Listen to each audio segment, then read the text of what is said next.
जय माता जी guys, I hope आप सब लोग बहुत ही ज़्यादा बढ़िया होंगे। So welcome to new video यार। और आपको जैसे पता ही है कि थोड़े दिनों से हम लोग आ नहीं रहे थे, ठीक है।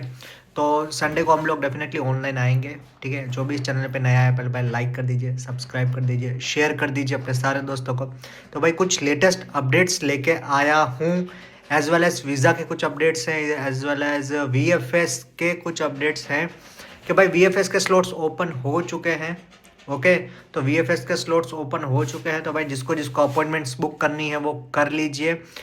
उसके साथ साथ नेक्स्ट वीक से हमारा वर्क परमिट्स भी आने लगेंगे। जैगरबोर्ड स्प्लिट से ज़्यादा प्रेशर्स आ रहा है ऊपर से, और इन्होंने कुछ कुछ नए रूल्स अप्लाई किए हैं कि भाई इन्होंने प्लास्टिक बैग्स 2025 में जनवरी 1 से चार्जेबल होगी या तो बैन हो जाएगी। भाई देखो, और कल है संडे, मतलब ऑब्वियसली बात है आप संडे को देख रहे होंगे वीडियो। तो भाई आज है प्रेसिडेंशियल इलेक्शन, और आपको जैसे पता है कि भाई प्रेसिडेंशियल इलेक्शन होता है तो कंट्री कुछ ना कुछ जो उनके जो कैंडिडेट्स होते हैं, है ना, उनके बीच में डिबेट्स चलती है, कुछ ना कुछ वादे करते हैं, बहुत सारी चीज़ें होती है ना। तो भाई कुछ ना कुछ छोटे मोटे वादे किए हैं, ठीक है, प्रेसिडेंट ने, कि भाई लेबर के जो राइट्स है उनको देखा जाएगा, अनएम्प्लॉयमेंट को और कम किया जाएगा, जो फॉरेन वर्कर्स है उनको अच्छा फैसिलिटीज़ प्रोवाइड की जाएगी, है ना। उसके साथ साथ इन्होंने बोला है कि और ज़्यादा से ज़्यादा प्रोजेक्ट्स लेके आए जाएंगे, ठीक है। जैसे कि अभी तो हाल फिलहाल क्लीनिंग जॉब्स, हॉस्पिटैलिटी सेक्टर को ज़्यादा से ज़्यादा फोकस किया जा रहा है, ठीक है। लेकिन कंस्ट्रक्शन वर्कर का भी बहुत ज़्यादा दारोमदार है, क्योंकि एक न्यू एयरपोर्ट लॉन्च होने वाला है, ठीक है ना। आपको पता है जैसे जैग्रब है, ठीक है, अलग अलग एयरपोर्ट से स्प्लिट में भी है एक, तो वैसे ही एक न्यू एयरपोर्ट को बनाया जाने वाला है। तो उसके लिए भी कंस्ट्रक्शंस के लिए अभी आई थिंक 2025 में वो लोग इम्प्लीमेंट कर देंगे कि भाई कितना कितने क्या बोलते हैं, कितने करोड़ का या कितने मिलियन यूरोस का वो लोग बजट बनाने वाले हैं, है ना।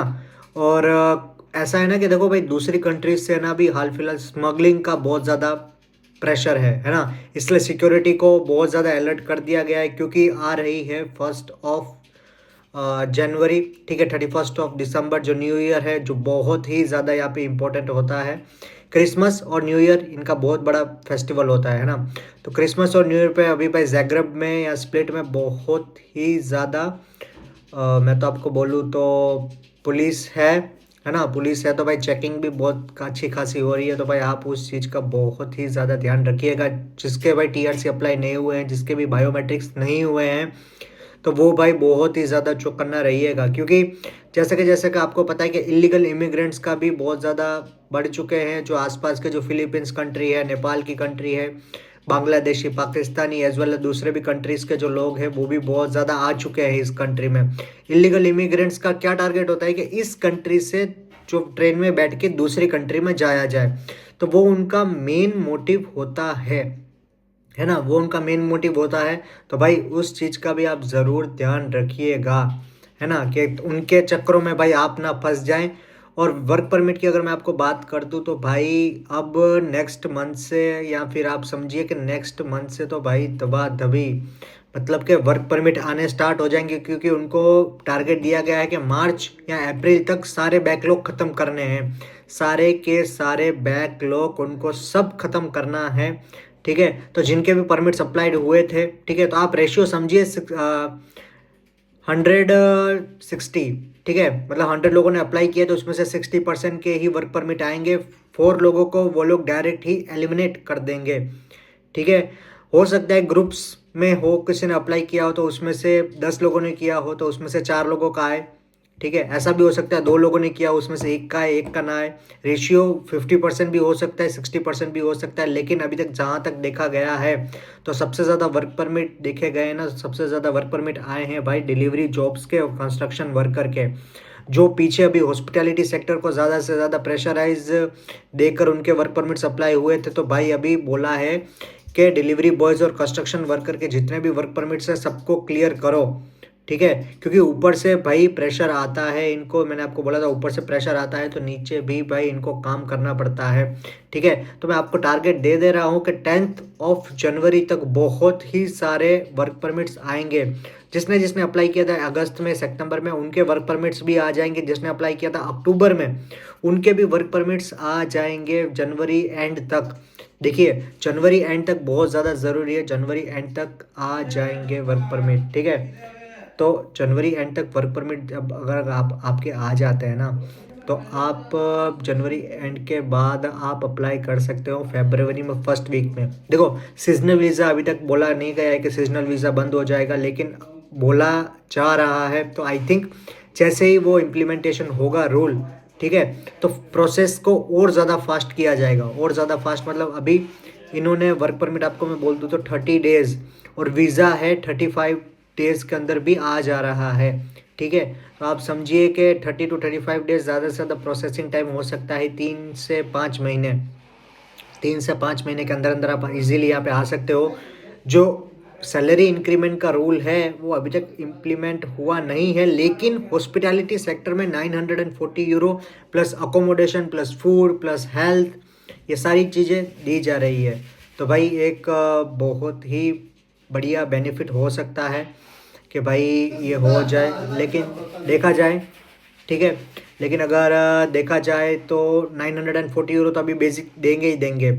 अब डिलीवरी जॉब्स का क्या हो सकता है भाई? डिलीवरी जॉब्स के अंदर क्या हो सकता है? डिलीवरी जॉब्स वाले जितने भी अभी आ रहे हैं, जिनके बायोमेट्रिक्स नहीं हुए हैं, उनको तो भाई प्रॉब्लम हो रही है। लेकिन जिनके बायोमेट्रिक हो चुके हैं, ठीक है, जिनके बायोमेट्रिक्स हो चुके हैं तो उनको पास टीआरसी है, तो भाई आप प्लीज़ अप्लाई कीजिए, ठीक है। आप लोग कंज्यूम में हो गया, अपलोडाइन हो गया, फिर दूसरी किसी भी सेक्टर है उसके अंदर आप अप्लाई कीजिए। आप अपना देखो डॉक्यूमेंट में अगर आपको बोल दूँ ना, तो अपना टीआरसी, ओआईबी नंबर, आपका बैंक अकाउंट, ये 3 चीज़ें होनी ही होनी चाहिए। Bank account is must necessary. यहाँ पर आके आप बैंक अकाउंट खोलना बहुत ही जल्द खोलिए, जितना हो सके उतना जल्द, क्योंकि कोई भी अगर आप जॉब में जाओगे तो कैश में अगर आप काम कर रहे हो तो आप एक इलीगल इमिग्रेंट के टाइप काम कर रहे हो, ठीक है। तो मेरा भाई ये है कि आप जल्दी से जल्दी ट्राई कीजिए कि आप अपना बैंक अकाउंट खुलवा लें। बैंक अकाउंट खुलवा लोगे ना तो आपके पास एक प्रूफ होता है कि भाई आप मेरे को सारी सैलरी अकाउंट में दीजिए टैक्स कटने के साथ, ठीक है। तो भाई टैक्स जब कटेगा तो आपको इलीगल आपके पास जो पैसा आ रहा है उसका कुछ नहीं होगा, है ना। अगर आपको पैसा ट्रांसफ़र करना है इंडिया तो भी वो उससे हो जाएगा, वरना आपके पास अगर कैश पैसा आ रहा है तो आप इंडिया कैसे पैसा ट्रांसफ़र करोगे, है ना। आपको इंडिया भी तो पैसा ट्रांसफ़र करना है ना, वरना आप इंडिया पैसा कैसे ट्रांसफ़र करोगे। तो भाई यही मेरा मेन मोटिव है आपको बोलने का कि भाई आप जल्दी से जल्दी डॉक्यूमेंट्स आके यहाँ पे बनाने स्टार्ट कर दीजिए। अगर आपका एजेंट या आपकी कंपनी अगर आपको बोल रही है कि नहीं कोई प्रॉब्लम नहीं आएगी, ऐसा नहीं होगा, तो उनकी बात का विश्वास मत कीजिएगा भाई। कुछ लोग मिले थे तो वो बोल रहे थे कि भाई आप अगर पुलिस पकड़ लेती है तो उनको वर्क परमिट दिखा दो। भाई पुलिस को वर्क परमिट से कोई भी मतलब नहीं है। अगर मैं आपको सच बता दूं तो आप उनको वर्क परमिट चलो दिखा देते हो, वो बोलेंगे हम लोग क्या करें वर्क परमिट का, आपके पास रेसिडेंसी प्रूफ कहाँ है, ठीक है। रेसिडेंसी प्रूफ तो होना चाहिए ना। अगर आपके पास टीआरसी कार्ड है तो उसमें वैलिडिटी है कि आप लीगली यहाँ पर हो। अगर आपको वर्क परमिट आपने दिखाया तो आपको मुझे लगता है शायद डिपोर्ट कर देंगे, ठीक है। वर्क परमिट से कुछ नहीं होता। वर्क परमिट आपको सिर्फ एक ज़रिया है यहाँ पर आने का, लेकिन यहाँ पे रहने का जो है वो अकोमोडेशन लेटर है, उसके साथ साथ आपका टीआरसी कार्ड है। टीआरसी कार्ड के पीछे भाई आपकी प्लेस ऑफ जहाँ पे आप रहते हो अकोमोडेशन वो लिखी हुई होती है, आपकी फ़ोटो होती है, गवर्नमेंट का फोटोग्राफ होती है, ठीक है, स्टैंप होता है, सब कुछ होता है, आपका ओआईबी नंबर मेंशन होता है, आपका वीज़ा नंबर मेंशन होता है। तो भाई टीआरसी बहुत ही ज़्यादा इम्पोर्टेंट है। ज़्यादा से जल्दी उसको बनाने की ट्राई कीजिए। अगर वो बन जाएगी फिर तो कोई टेंशन ही नहीं है ना।